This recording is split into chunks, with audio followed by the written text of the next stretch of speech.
Hello and welcome to TRADOC In-Depth. I'm John Harlow with the TRADOC News Service. The Army has recently updated FM40 Sustainment. It is an update to the 2003 version, Combat Services Support. I'm joined today by Major General James Chambers, the Commanding General of the Combined Arms Support Command and Fort Lee. General Chambers will talk to us about FM40 Sustainment. That's next on TRADOC In-Depth.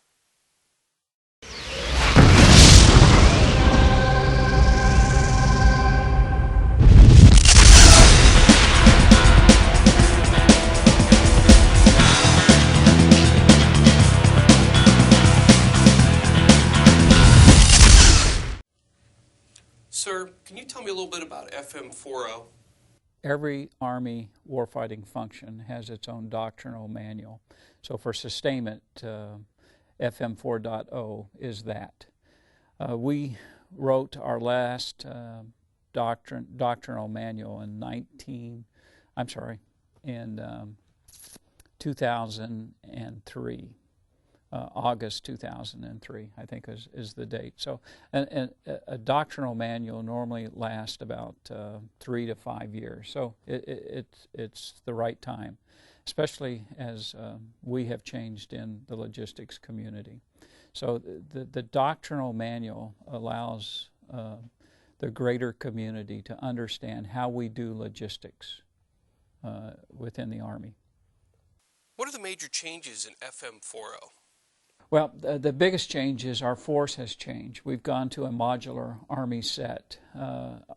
We will move to an operational temple that's called the Army Force Generation. That is a new way of operating within the Army. Our old manual was written against the Army of Excellence, which was a pretty much linear organizational set for Army logistics. So our force structure has changed. The way we operate has changed, and so we needed a new manual to articulate that. Let's talk about Joe Soldier in the field. How will FM40 impact them? You know, for most of them, it will be transparent because they live in the formations that have gone through change over the last 2 years. So they pretty much operate with techniques and practices that they've been involved in helping develop over the last 2 years anyway. So 4.0 is again our keystone document that talks to, from an Army standpoint, how Army sustainment supports the fighting force. So for the private and the truck company and a sustainment brigade, it doesn't change their world much, but over their career, over the next 5 to 10 years, it will be found in almost every document that they use, either to train on or to operate from. Sir, at the TRADOC Senior Leader Conference, General Dempsey talked about getting the doctrine into the schoolhouse.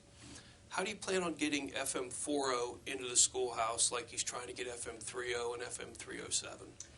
Well, we've already got a head start on that because of his concern with how long it takes to get doctrine into the force.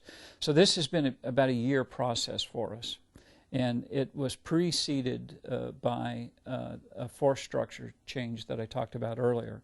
In the sustainment community, we have also gone to modular formations, and in some respects a plug-and-play a capability that exists at the tactical level, the operational and the strategic level.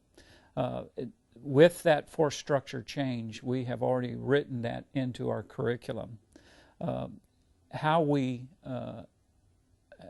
emplace that into the warfighting functions, how we operate with those formations, we've begun to work, or we have worked over the last 18 months and 24 months into our curriculum. So introducing 4.0 will only take a few months because we got a head start on it. And you can already see the change in how we train in most of our classrooms today. We're fighting more and more as a joint community. It's a purple world these days.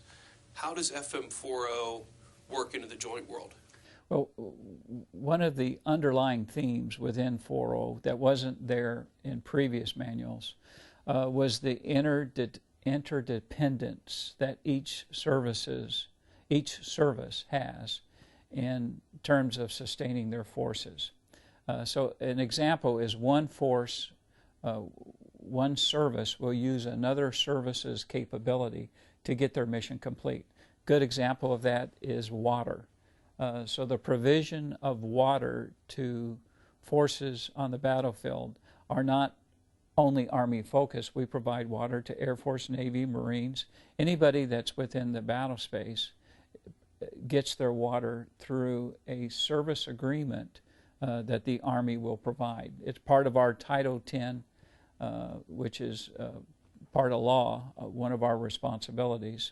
It's also one of the things that we call service to support to other services that we provide, and you can find that in the manual. We spend a lot of time talking about it because if we really want to reduce the logistics footprint, then those kinds of agreements are what does that. It's not something that every service has to have.